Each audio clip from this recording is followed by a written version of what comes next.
Welcome back to our channel kung saan tinatalakay natin ang pinakamainit at pinakamahalagang development sa AFP modernization. Sa gitna ng tumitinding tensyon sa Indo-Pacific at sa Middle East, dalawang malaking balita ang lumabas na may direktang epekto hindi lang sa rehiyon kundi pati sa Pilipinas.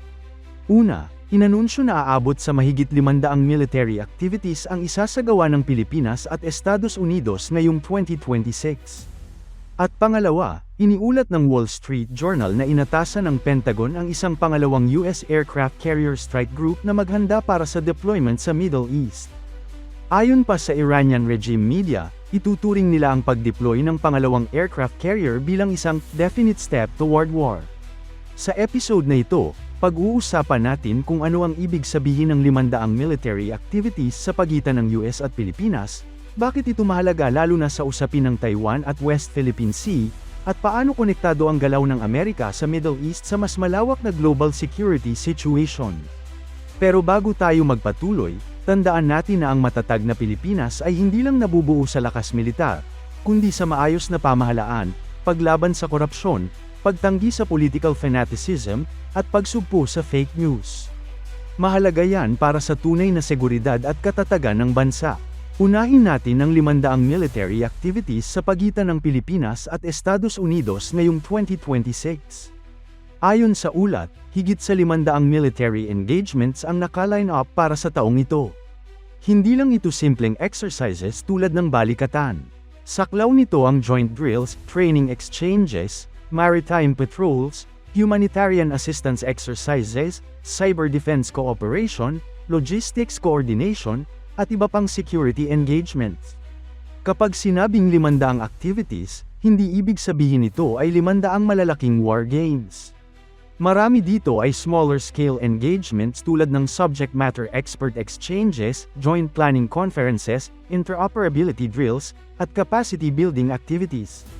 Pero kahit ganoon, malinaw na ang level ng defense cooperation sa pagitan ng dalawang bansa ay nasa pinakamataas nitong punto sa mga nakaraang taon. Bakit ito nangyayari ngayon? Malinaw ang konteksto, tumitindi ang tensyon sa Taiwan Strait at sa South China Sea, partikular sa West Philippine Sea.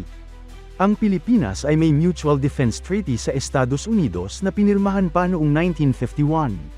Sa ilalim nito, kapag may armed attack sa armed forces, public vessels, o aircraft ng Pilipinas sa Pacific area, maaaring mag-activate ang mutual defense obligations. Dagdag pa dito ang Enhanced Defense Cooperation Agreement o EDCA, kung saan pinapayagan ng US na magkaroon ng access sa piling military bases sa Pilipinas para sa rotational presence, prepositioning ng equipment, at joint activities. Sa mga nakaraang taon, nadagdagan pa ang EDCA sites, kabilang ang mga lokasyon sa Northern Luzon na mas malapit sa Taiwan. Ito ang dahilan kung bakit maraming analyst ang tumitingin sa 500 military activities bilang bahagi ng mas malawak na paghahanda sa anumang contingency sa rehiyon, lalo na kung may mangyaring krisis sa Taiwan. Hindi nangangahulugan na may planong pumasok sa giyera ang Pilipinas. Pero sa usapin ng deterrence, mahalaga ang pagpapakita ng interoperability at readiness. Ang konsepto ng deterrence ay simple, kung alam ng isang potensyal na aggressor na handa at coordinated ang dalawang bansa, mas mababa ang posibilidad na maglunsad ito ng agresibong hakbang. Sa West Philippine Sea pa lang, ilang beses nang nagkaroon ng tensyon sa pagitan ng Philippine Coast Guard at Chinese vessels. Kaya ang mas pinaigting na cooperation ay maaaring mensahe na hindi nag-iisa ang Pilipinas. Ngayon, pumunta naman tayo sa pangalawang balita, ang deployment ng pangalawang US Aircraft Carrier Strike Group sa Middle East. Ayon sa ulat, inatasan ng Pentagon ang isang carrier strike group na maghanda para sa deployment sa rehiyon. Sa military terms, ang carrier strike group ay hindi lang isang aircraft carrier. Kasama dito ang guided missile cruisers, destroyers, at submarines, bukod pa sa air wing na may dalang fighter jets, surveillance aircraft, at iba pang assets. Ang pagkakaroon ng dalawang aircraft carrier strike group sa iisang rehiyon ay malaking bagay. Ibig sabihin nito ay malaki ang concern ng Estados Unidos sa sitwasyon sa Middle East. Sa konteksto ng Iran, sinabi ng Iranian regime media na ituturing nila ang deployment ng pangalawang carrier bilang isang definite step toward war. Ibig sabihin, nakikita nila ito bilang escalation. Sa strategic level, ang aircraft carrier ay simbolo ng power projection. Kaya nitong mag-operate ng malayo sa mainland ng US at magbigay ng air power nang hindi umaasa sa foreign bases. Sa madaling salita, isa itong mobile airbase na kayang maglunsad ng combat operations kung kinakailangan. Ang tanong ngayon, paano konektado ang Middle East deployment sa Indo-Pacific at sa Pilipinas? Sa unang tingin, parang magkaibang mundo ang dalawang ito. Pero sa mas malawak na pananaw, bahagi ito ng global force posture ng Estados Unidos. Ang US ay may global commitments, NATO sa Europe, alliances sa Indo-Pacific tulad ng Japan, South Korea, Australia, at Pilipinas, at presence sa Middle East.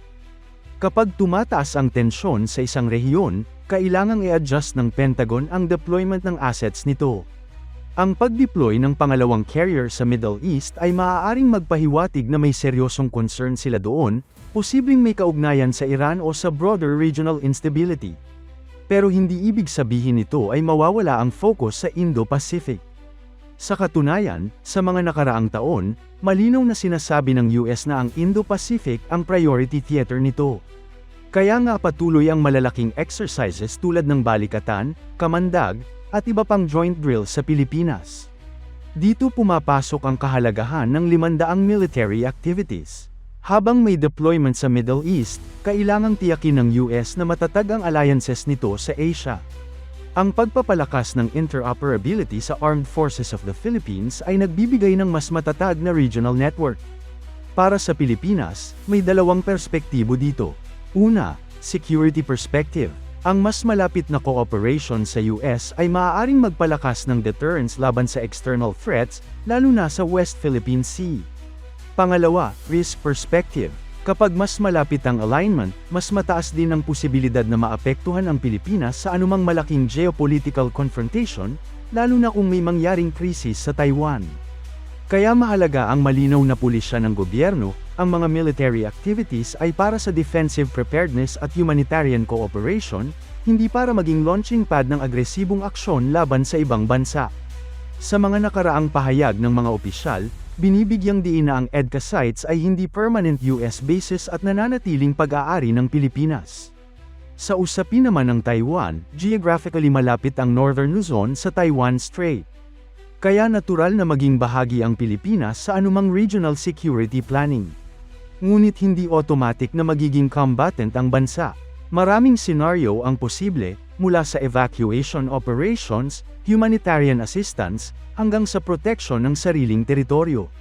Samantala, ang sitwasyon sa Middle East ay maaaring magdulot ng ripple effect sa global economy, lalo na sa oil prices. Kapag nagkaroon ng mas malawak na conflict sa pagitan ng US at Iran, maaaring tumaas ang presyo ng langis, na direktang makakaapekto sa Pilipinas bilang oil importing country. Kaya kahit malayo ang Middle East, may epekto pa rin ito sa ating ekonomiya. Sa kabuuan, ang dalawang balita ay nagpapakita ng isang mundo na mas nagiging volatile at interconnected. Ang 500 military activities sa pagitan ng Pilipinas at US ay indikasyon ng mas pinaigting na alliance at paghahanda sa anumang regional contingency. Ang deployment naman ng pangalawang aircraft carrier sa Middle East ay nagpapakita na sabay-sabay hinaharap ng Estados Unidos ang iba't ibang security challenges. Para sa Pilipinas, ang hamon ay balansehin ng pagpapalakas ng depensa at ang pagpapanatili ng diplomatic channel sa lahat ng bansa. Sa huli, ang layunin ng anumang military exercise ay hindi para magpasimula ng gyera kundi para maiwasan ito sa pamamagitan ng deterrence at preparedness.